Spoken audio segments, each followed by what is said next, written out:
Thank you. My name is Phyllis Groskin. I'm a metastatic breast cancer patient, and I'm with MEDUP. And first of all, I thank you so much for providing this opportunity. It means a lot to us. Of course, we all support the diet and exercise recommendations. I'm sorry, I'm a little bit nervous. But when you develop METs and you become part of the metastatic breast cancer community, you discover there are a whole lot of vegetarian marathoners who have metastatic breast cancer and who die. And it's really difficult within the community to deal with kind of external perception that, oh, if you'd only done this or if you'd only done that. And so can you give us some advice on how we can help ourselves, deal with the perception that you can prevent recurrence through diet and exercise when we know it's not that simple? And then how can we deal with outside perceptions? Anything you can say would be really appreciated. Thank you. Yeah, I'll definitely ask my colleagues to comment as well. That's a really hard one because I think we all know that is simply not true. Diet and exercise can only go a certain amount of way. And a lot of what happens with breast cancer when it metastasizes has more to do with biology. Because we know there's some big cancers that will never metastasize and some really tiny ones that do. Now, as far as external people blaming you on your lifestyle changes or, any person, I think it's very insensitive, and I'm honestly not sure how we educate them except through individuals like you who can go out and say that this isn't true, this is information. And yes, diet and exercise and lifestyle changes are important, but it's not the sum of everything. And if you looked at breast cancer as a total, it's a very common disease. 1 in 8 women get breast cancer, and in studies they estimate that that risk can be reduced 20 to 30% due to diet and exercise, but that entire risk is not due to diet. I don't know if you guys have anything else to add. The interesting thing about, and again, Dr. Nangia's point when she talked was very important. We can't tell you that a specific diet is better than another specific diet. What we can tell you is that maintaining a healthy weight is what you need to do. How you do it, we haven't proven that it makes any difference.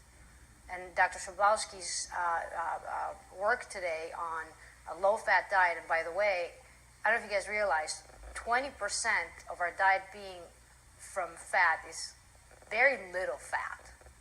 I don't know how these women did that for 8 years. I congratulate them. But anyway, so just maintain a healthy weight and exercise. The key here is that benefit is as big as the benefit from the chemotherapy we give you guys. That's as beneficial as something that you can do for yourselves. But who has done all of those things and still has had, unfortunately, their breast cancer come back? Right. That's the problem. I think I'd make one comment also, and there was a comment that that's an insensitive thing to do, and perhaps it is, but I would say that dealing with breast conservation therapy versus mastectomy, we've had to deal with this for many, many years. And I think as a psychological protective mechanism, once someone's made a decision to do a certain thing, have a mastectomy, have a lumpectomy with radiation, they tend to make a fanatic adjustment, is the term I've started calling it, I think, over the years. And so what they did, they're so convinced that they made the decision, this is the right one, that it becomes difficult for them to have an objective conversation in some situations with somebody who's at that decision point again. And so we often, in my practice, I often end up talking with someone who has outside consultation from other women who survived breast cancer, and I think that's incredibly valuable. But I think they need to provide that consultation, that information in a context of you have a decision to make. It doesn't have to be the same one that I made. So. I'd like to actually just say something about how important all of you are to solving this problem. If you look in the world literature, and I did when Shablowski was presenting, on what's called the Women's Health Initiative study, dietary part. It had other parts. You'll discover that in the history of mankind, and with all that what's been done, there are only 2 dietary randomized trials that are big enough to detect any effect, which is really kind of shocking.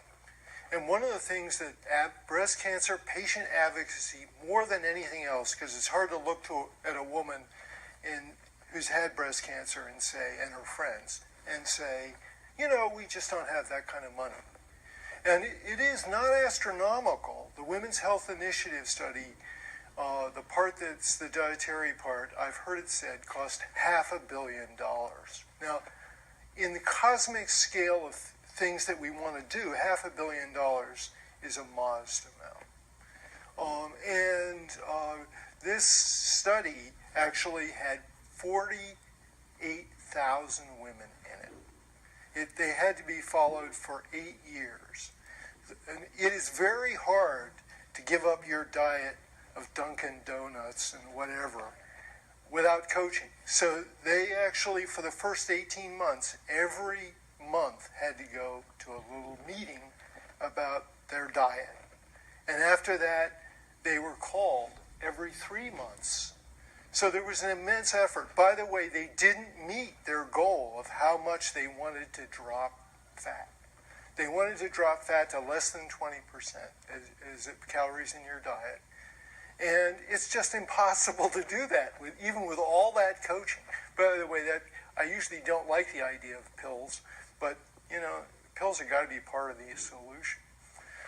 And actually, when you took a look, it was a small effect, and you could argue whether or not it was statistically significant. It was about a 10 to 20% drop in the risk of breast cancer. And it may have been different in estrogen receptor positive and negative patients. So it was clear that it would take more efforts, and the efforts would not be just diet. Partly because it's very hard to be compliant with just diet, and partly because different kinds of breast cancer may be sensitive to diet changes and some not. And so it's something that really should be taken on.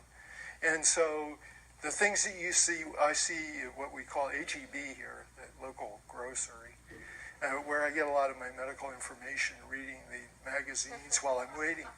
And, but basically, there's no hope that they're going to solve the issue. The problem is very big and complicated, but it's not insurmountable.